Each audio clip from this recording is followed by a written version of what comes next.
তার কাটা পুরো এলাকায় রয়েছে, তাদের কৃষকদের যখন বাহির করে স্যার গেট খুলে দেয়, নাম লিস্ট করে তারা আসে, আবার তারা ওইখানে যে নাম কাটিয়ে তাদের দেশে তারা প্রবেশ করে।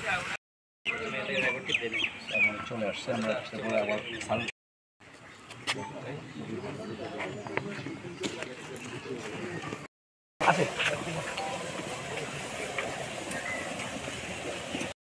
এক সময় ছিল, বাট এখন আর মানব পাচার হচ্ছে না। রিসেন্টলি আমরা 7 জনকে ধরেছি অন্য একটা ক্যাম্পের লোকেশন থেকে। তো বাট আমাদের মানব পাচার আর এখন এটা হওয়ার কোনো সুযোগই নাই। আমাদের বর্ডারে যেভাবে বিজিবির তৎপরতা আছে, কোনোভাবেই এই মানব পাচার হওয়ার সুযোগ নেই।